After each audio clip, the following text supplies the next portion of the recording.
Hello guys, welcome to English वाला। Hope you all are doing well. Friends, आज हम लोग डिस्कस करेंगे कॉमन एरर्स इन इंग्लिश में कॉमन एरर्स के बारे में। सबसे पहला सेंटेंस देखते हैं फ्रेंड्स। मैंने लिया है डज ही कम्स हियर। क्या वह यहाँ आता है? तो आपको दिख रहा होगा कि ये सिंपल प्रेजेंट टेंस ही है, क्योंकि डज पहले यूज करा है मैंने और हेल्पिंग वर्ब बाद में है, तो do does simple present tense में यूज होता है। लेकिन हम गलत यहाँ पे ये करते हैं कि डज ही कम्स हियर।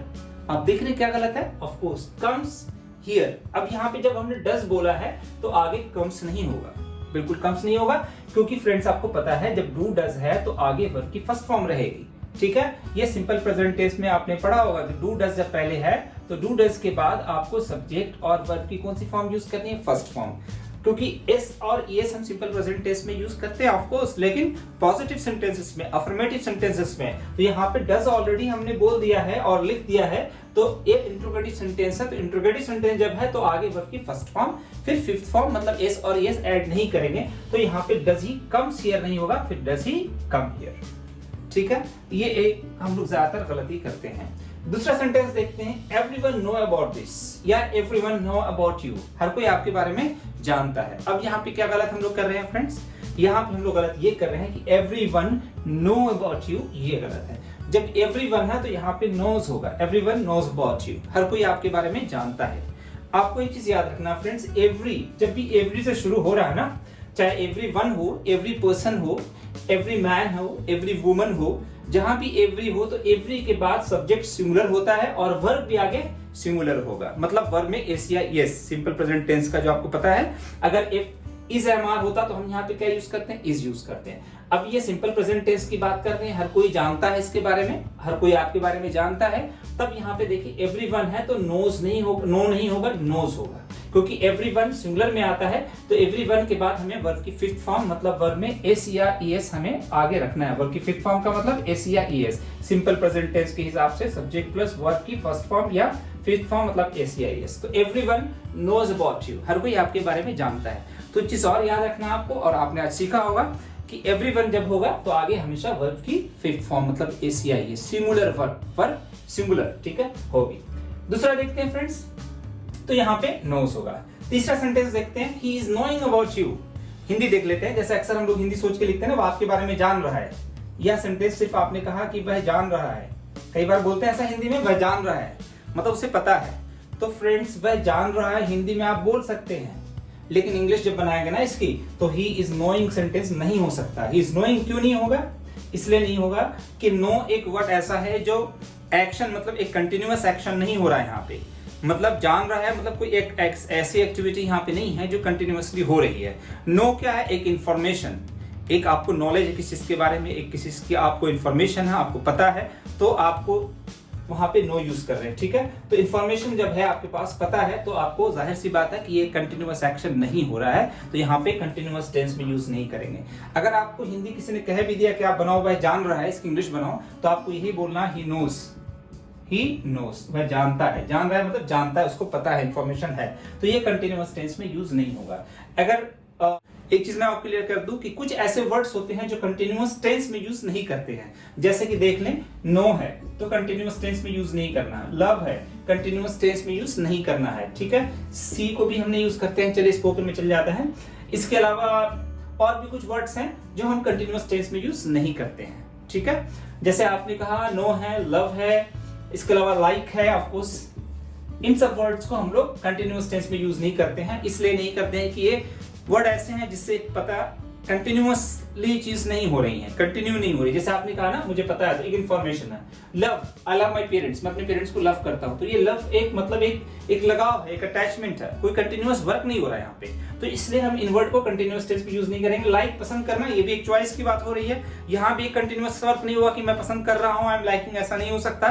तो इन सब वर्ड को कंटिन्यूअस टेंस में यूज नहीं करते हैं। इधर it is present perfect, present continuous, past continuous, या प्रेजेंट परफेक्ट कंटिन्यूअस, या पास्ट परफेक्ट कंटिन्यूअस। कोई भी परफेक्ट कंटिन्यूअस हो या कोई भी कंटिन्यूअस टेंस हो, हम वहां पे इन सब वर्ड्स को कंटिन्यूअस टेंस में यूज नहीं करते हैं। ठीक है, उसकी जगह पर हम सिंपल प्रेजेंट टेंस यूज रखेंगे, क्योंकि ये फैक्ट है एक मतलब नेचुरल बातें हो रही हैं तो वहां सिंपल प्रेजेंट टेंस है, ठीक है। तो he is knowing about you गलत होगा, उसकी जगह पे ही नोज अबाउट यू, वह आपके बारे में जानता है, उसे आपके बारे में पता है। अगर हिंदी किसी ने कह भी दिया ना कि वह आपके बारे में जान रहा है, तब भी आपको इंग्लिश यही बोलनी है, ही नोज अबाउट यू, वह आपके बारे में जानता है, जान रहा है, बात एक ही है, ठीक है। आगे देखते हैं friends, I have done graduation 2003, मैंने ग्रेजुएशन 2003 में किया है। अक्सर हिंदी बोलते हैं ना, मैंने ग्रेजुएशन 2003 में किया है। हम बचपन से रट लेते हैं कि चुका है, चुके हैं, या है, तो प्रेजेंट परफेक्ट टेंस यूज करना भैया। जैसे आपने कहा कि मैंने कर लिया है, तब देख रहा आप या है, मैं ग्रेजुएशन कर चुका हूं, तब भी चुका है, तो आपको पता है चुका है, या है, तो प्रेजेंट परफेक्ट यूज करना है। सब्जेक्ट हैज अ V3, आप भी गलत नहीं है, सही है। आई हैव डन ग्रेजुएशन, मैंने ग्रेजुएशन कर लिया है, यहां तक तो ठीक है फ्रेंड्स।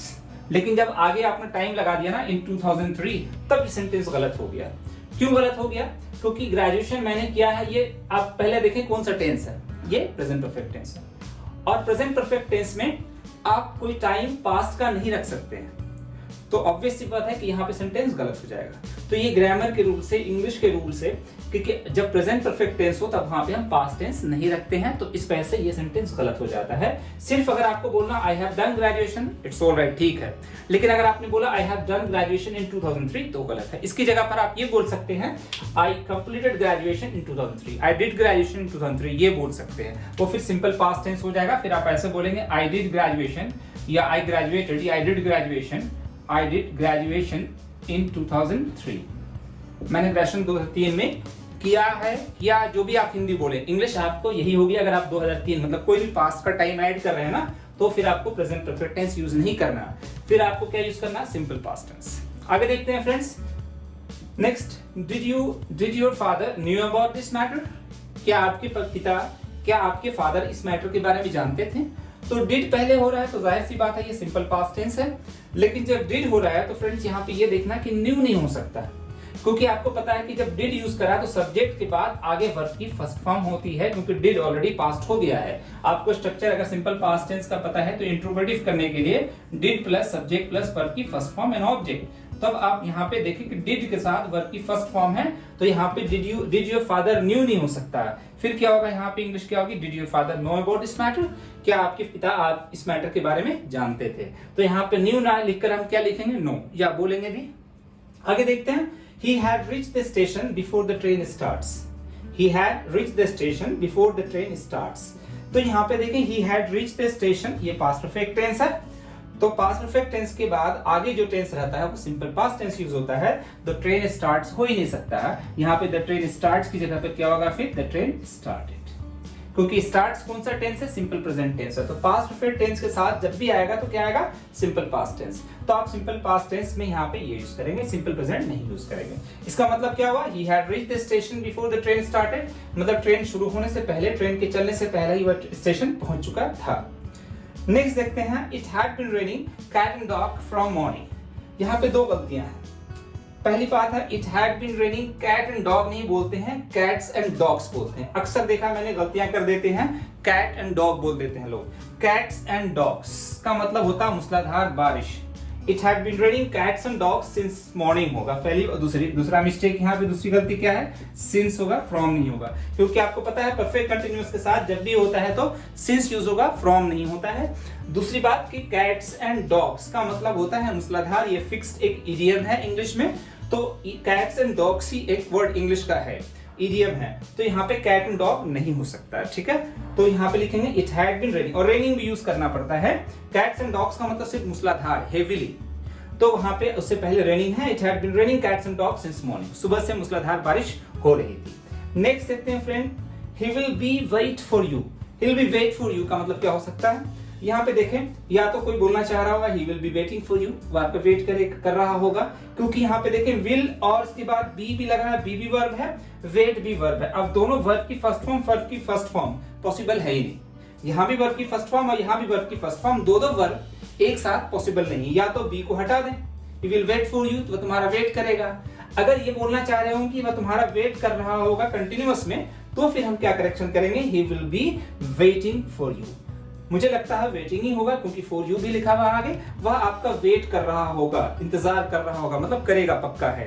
तो यहाँ पे हम बोलते हैं he will be waiting for you। Next देखते हैं friends, the exam will have started before you reached।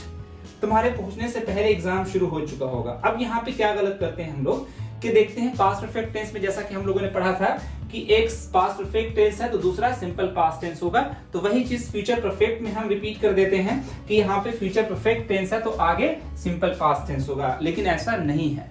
अगर आपको इंग्लिश के बारे में या टेंसेस आपने ठीक से पढ़ा हो तो फ्यूचर परफेक्ट टेंस के साथ आगे वाला जो टेंस होता है वो सिंपल प्रेजेंट टेंस होता है फ्रेंड्स। बिफोर के बाद सिंपल प्रेजेंट टेंस, जहां पे स्ट्रक्चर सब्जेक्ट वर्ब की फर्स्ट फॉर्म, फिफ्थ फॉर्म मतलब एसीआईएस एंड ऑब्जेक्ट। तो यहाँ पे सेंटेंस के हिसाब से गलत क्या है, यू रीच्ड गलत है, क्योंकि यहाँ पे फ्यूचर परफेक्ट टेंस है तो फ्यूचर परफेक्ट टेंस के साथ सिंपल पास्ट टेंस हो ही नहीं सकता है। यहाँ पे बोलेंगे the exam will have started before you reach, मतलब हुआ कि तुम्हारे पहुंचने से पहले एग्जाम शुरू हो चुका होगा, मतलब तुम पहुंचते हो उससे पहले एग्जाम शुरू हो चुका होगा। क्योंकि यहाँ पे क्या है कि दोनों चीजें जो है फ्यूचर में हो रही हैं, फ्यूचर में हो रही हैं तो पास्ट का सवाल ही नहीं है रीच्ड का, तो दोनों चीजें फ्यूचर में हो रही हैं तो एक फ्यूचर परफेक्ट टेंस रखते हैं, क्योंकि दोनों में से एक ही काम परफेक्ट होगा, दोनों परफेक्ट तो हो नहीं सकता है। तो यहाँ पे exam will have started, exam शुरू हो चुका होगा, बिफोर यू रीच, तुम्हारे पहुंचने से पहले, मतलब तुम पहुंचते हो। तो यहाँ पे सिंपल प्रेजेंट टेंस किसको इंडिकेट कर रहा है, फ्यूचर को, लेकिन फ्यूचर में परफेक्ट नहीं हो रहा है। परफेक्ट क्या हो रहा है, किससे, फ्यूचर परफेक्ट टेंस से। तो मतलब ये हुआ मिला जुला कर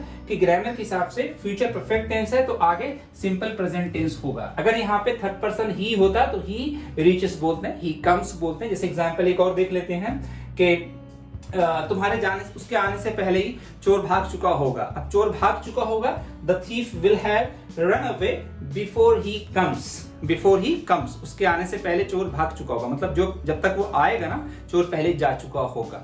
दोनों काम फ्यूचर में होगा, लेकिन यहाँ पे फ्यूचर में एक काम परफेक्ट था और एक काम परफेक्ट नहीं है, तो फ्यूचर परफेक्ट के साथ आपको सिंपल प्रेजेंट टेंस यूज करना है।